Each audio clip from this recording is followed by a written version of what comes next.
Hi there, welcome to Kneppy Invest. Let's discuss mineral resources, a bit of a cult stock currently on the ASX, and understandably so. Although, in saying that, a lot of the fund managers who have absolutely fallen in love with this company, there is a saying you should not fall in love with a company or an investment because your decision making will become impaired if you're in love with that stock or that investment.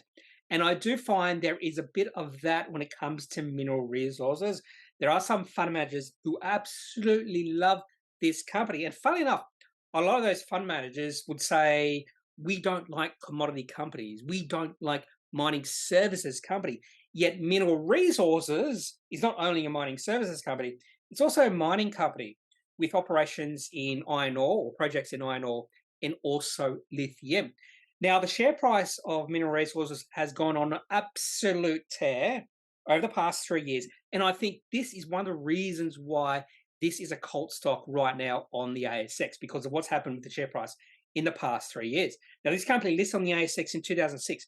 And between 2006 and 2019, there wasn't a lot of action, wasn't a lot of talk in regards to this company. The only fund manager I can remember talking about mineral resources was Emma Fisher, who was or is in Airlie Investments or something like that.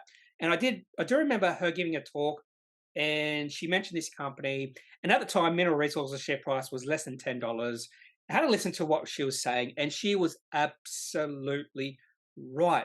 This company at that point in time would have been a great investment. Of course, hindsight's 2020. So in today's video, I'm going to go through Mineral Resources. I'm going to talk about whether I think this is a high quality company or not. We have a look at their financial performance, have a look at their charts, all those wonderful things. For full disclosure purposes, I am not currently a shareholder of this company. I have been a shareholder of this company in the past. I did take profits, but I am thinking of taking or buying back into this company. Share price has pulled back from $100 down to, last time I looked, it was like $75 or $78.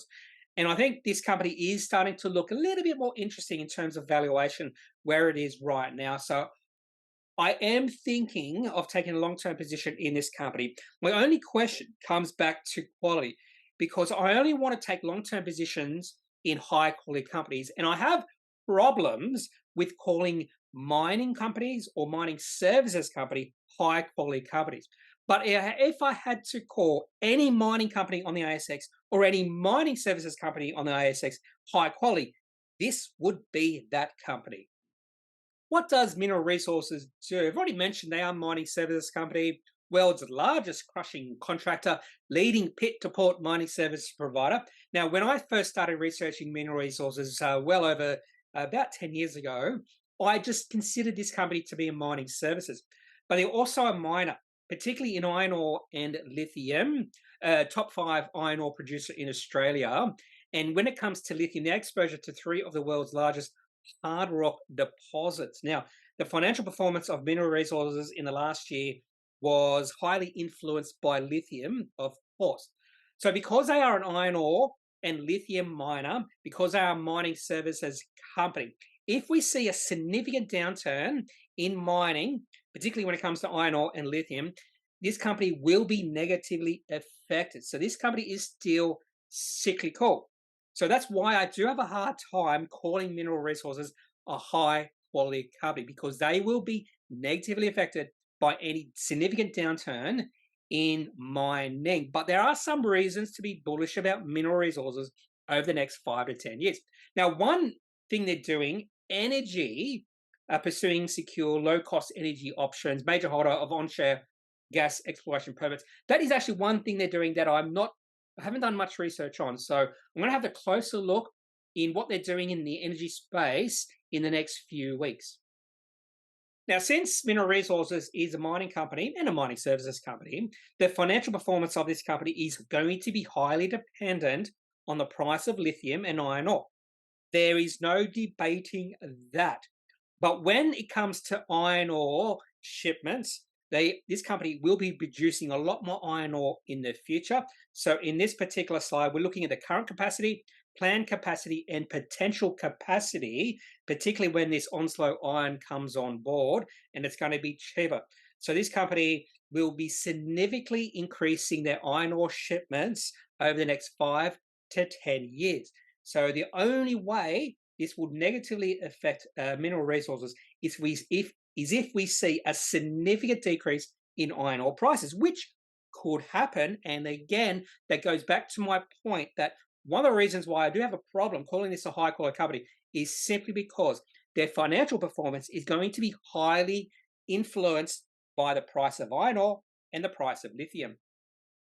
Now, one reason or one way you can determine the quality of a company is just by looking at the management, the CEO or the managing director. And to be honest with you, the CEO or managing director of Mineral Resources, Chris Ellison, I think this is a high quality managing director, one of the highest quality managing directors on the ASX, in my opinion. Extensive experience, and this experience goes all the way back to 1979, wherein he founded Karratha Ringing and was the managing director until its acquisition by Walter Wright Industries in 1982.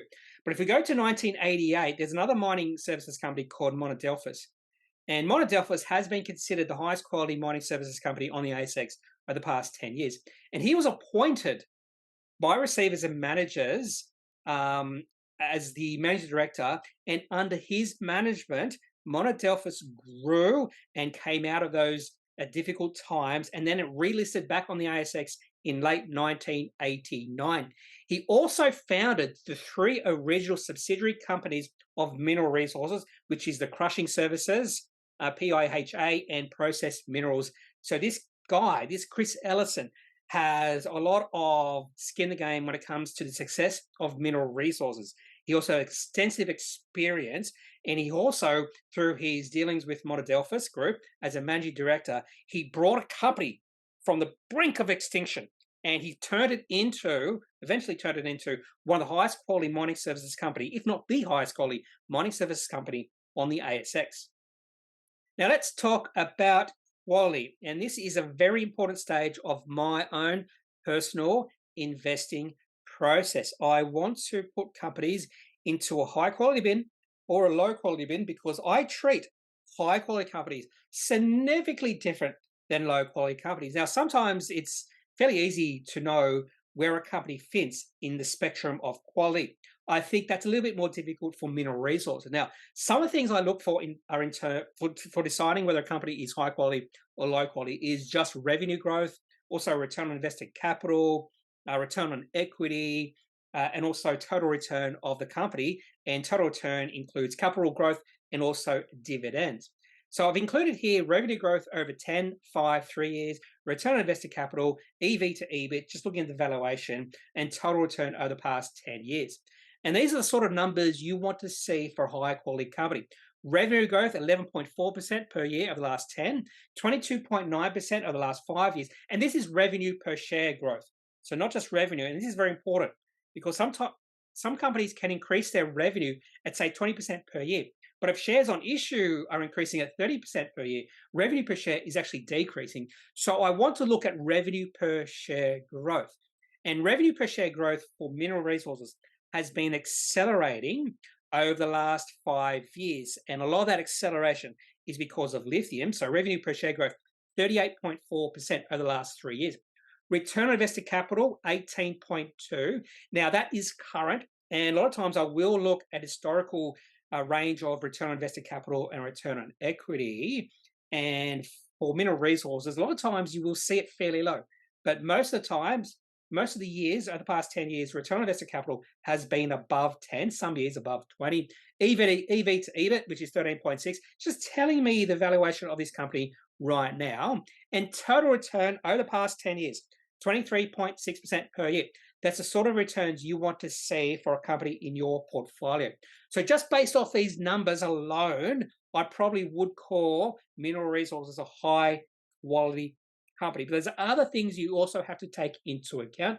And my notes, so I do notes for every single company. I call Mineral Resources a cult company, though still cyclical. See mid-2010s, which is very important. I'll talk about that later in the video. Most returns have been in the past 3 years. Took 7 years for the market cap of this company to get from 1 billion or to grow from 1 billion for 2 billion, but current market cap is 15 billion. And most of that climb from 2 billion to 15 billion has been the last 3 years. You'll be able to see that when we look at the long-term chart, the monthly chart towards the end of this video. But at this point in time, I'm going to have to call Mineral Resources a highest quality company. Just the fact that I think it's still cyclical is the only thing persuading me not to call this company absolute high. Now let's have a look at some facts in regards to Mineral Resources. This is currently listed on the ASX in July 2006, so just before the GFC, well, a few years before the GFC. Current share price is $79.13. That's on April 16, which is a Sunday, so it means at the end of trading on April the 16th or 14, the Friday, that's the share price. 193.9 million shares, and that means the market cap of this company is 15.3 billion. Now, back in 2013, so 10 years ago, the amount of shares was only 186 million, and that's a good sign. The shares on issue have increased from 186 to 194. So this company hasn't done a lot of capital raisings, if any at all, and that's a good sign moving forward. Another sign of a high quality company, in my opinion. Now, when this company listed on the ASX back in 2006, the market cap of the company was $250 million. So the market cap of this company over the past 17 years has grown from 250 million to 15.3 billion. That's also another sign that whatever management are doing, whatever Chris Ellison is doing, is working. That they have able to grow this company by, 60-fold over the past 17 years. Now let's have a look at the financial state of Mineral Resources. This is the trailing 12 months. So looking at the last half year, and the last 2 half years, we'll call it. So the first half of financial year 23 and the second half of financial year 22.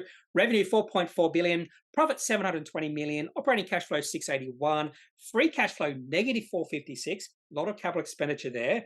So if you don't know, to get from operating cash flow to free cash flow, you just take the operating cash flow and minus any capital expenditure, which is typically property, plant, and equipment. Return on equity 22.6 and return on invested capital 18.2. Those are both numbers I'd like to see in any company. Nice, high return on equity and return on invested capital. Now let's have a look at the half year results. And these results were pretty good, pretty good. When you have revenue climbing 74% compared to the previous corresponding period, underlying EBITDA up 503%, profit after tax up 1,890%, operating cash flow up 333%, capital expenditure, although up 84%, you can see it 741 million. So fair bit of capital expenditure in this half year. Cash down 29% because they are spending a lot of money in capital expenditure, but still 1.7 billion. Net debt of 1.4 billion, which is not too much, but still up 100%. So I would like to see no more significant rise in debt from here. Net assets 3.5 million and return on invested capital. There's a little bit different from mine, 18.4%, but that's okay. I wanted to see their numbers sort of similar to what I have calculated. So we have seen that this company, Mineral Resources, experienced pretty good growth in their business over the past year when we compare the half year for financial year 23 to the half year financial year 22. So where did that growth come from? So if you go through to the notes of the company's financial statements, you will see a breakdown of their revenue into their different operating segments, and that is mining services, iron ore, and lithium. And if we do that, we can just see in this particular or these particular notes where the growth in this company has been in the past year. For example, mining services total revenue in financial year 22 was the first half was just above $1 billion. In the first half of financial year 23 was 1.2 billion. So nice solid growth there, about 20% growth. Iron ore went from 883 million to 973 million, but lithium total revenue went from 143 million to just under $1 billion. So that's where the majority of the growth for this company was in their lithium segment. And then if you look at the EBITDA or the underlying EBITDA for lithium went from 61 million to 756 million. And by far, the majority of this company's EBITDA in the first half of financial year 23 was in lithium. Compare that to iron ore, only 37 million underlying EBITDA and only 255 million underlying EBITDA in mining services. So the story we get from looking at the breakdown of revenue and EBITDA in their operating segments is the success of this company in the last half year was solely, well, maybe not solely, but was largely due to the performance of lithium. Now, I've already mentioned that Mineral Resources is spending a lot of money in capital expenditure. Now, it's very important to know whether that capital expenditure is for growth or just sustaining reasons. So, if a company is spending like $1 billion just to sustain its business moving forward, that's not a good sign. But if a company is spending the majority of its capital expenditure on growth initiatives, that's a good sign that the company could keep on growing in the future. And fortunately, Mineral Resources has broken down their capital expenditure or their expected capital expenditure in financial year 23 into three different areas: growth, sustaining, and exploration. And this is another reason why I am bullish on this company. They are spending their money they're producing in their operations on a lot of growth initiatives. In fact, $2.3 billion in capital expenditure spent in financial year 23, and the vast majority of that, $1.9 billion, is spending on growth initiatives. $653 million in lithium and $1.1 billion on their Onslow Iron project, $15 million on sustaining capital expenditure, and only $152 million on exploration. So again, this is another reason why I'm bullish about this company moving forward, because they are spending their money on growth initiatives. A lot of other mining companies haven't been doing this over the past decade. In fact, a lot of companies have changed their capital allocation, their capital management decisions by spending way less on growth initiatives and giving a lot of their money they produce in the operations back to the shareholders in the way of dividends. So those companies are much less likely to grow in the future. So Mineral Resources have gone down a different road. They are spending a lot of their money on growth initiatives. And again, I might have said this quite a few times in the video, there's another reason why I'm bullish on this company in the future. Now, let's have a look at the revenue history of the past 10 years, actually it's 11 years, for Mineral Resources. And this should be a good idea that Mineral Resources is still a cyclical company. Mining services, iron ore, lithium. Iron ore prices can go up and down significantly. And in fact, we saw that in 2015 and 16. In fact, Mineral Resources revenue dropped from $1.9 billion down to $1.2 billion between 2014 and 2016. Now, if you remember, if you're an investor back in 2016, you will know that was the bottom of the iron ore cycle. That's the time BHP share price fell below, I think it was $15, went to a low. Everyone was concerned about how low iron ore prices. And then, of course, it's the bottom of the cycle, and that's the time to buy companies like BHP, the time to buy companies like Rio Tinto and Mineral Resources. And we can see revenue has really shot up over the past few years. In fact, in 2019, revenue was 1.5 billion. Now it's up to 3.4 billion. So you can see between about 2013 and 2019, revenue was almost flat. But the one thing this company has done over the past 10 years has improved their gross margins, increasing from 55% to 90.7%. Whether they can maintain 90.7% gross margins remains to be seen. So Mineral Resources has been performing quite steadily over the past few years, largely due to both a really good rebound in the price of iron ore. That was in 2020, 2021. Iron ore prices came back a little bit, but fortunately, because Mineral Resources was a little bit more diversified and they had lithium, when iron ore prices came back, we saw a run up in lithium prices. So in the past half year, they've really relied on lithium to give or provide the company with a lot of cash flow. So if we look at the dividend history of the company, and another way to determine whether a company is high quality or low quality is just look at the dividend history. Now, it's not the only thing you should look at, but if we look at Mineral Resources dividends from 2013 to 2019, there was no growth. In fact, we saw a significant dip in dividends in 2015 and 16, which corresponded with the decrease or the bottom of the iron ore cycle, in even the mining cycle. But in the last few years, we have seen a significant increase in dividends. Now, let's have a look at some valuation metrics for Mineral Resources. Now, I'm not the biggest fan of using or looking at valuation metrics for mining companies or even low quality companies, cyclical companies, because sometimes valuation metrics can be deceiving. And I probably would say that the best time to buy a mining company is when the P/E ratio, for instance, is or looks really high. And the worst time to buy a mining company is when the P/E ratio is actually really low. Like coal companies right now, P/E ratios of those companies are really low. So they look really, really cheap. So the reason why they're low is that the market is expecting coal prices to go down.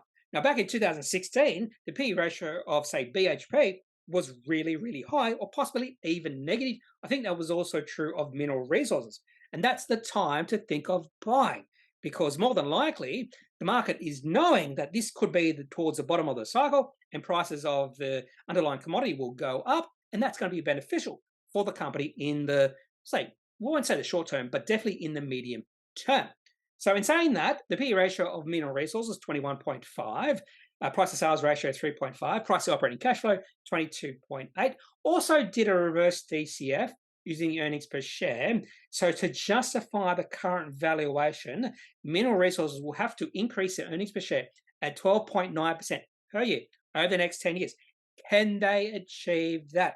And the answer to that is all dependent on the price of iron ore and lithium. So if iron ore and lithium both at the same time decrease significantly, you should expect mineral resources share price to decrease significantly. On the flip side, say iron ore goes above $200, lithium goes on another big run, you will see mineral resources share price go on a massive run. Now let's have a look at the charts. We're going to look at two charts in this video.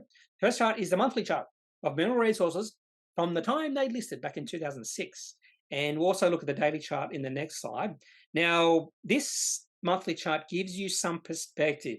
So back between 2007 and about 2010, fairly low volumes. At this point in time, market cap of this company was probably between 250 million, maybe $500 million.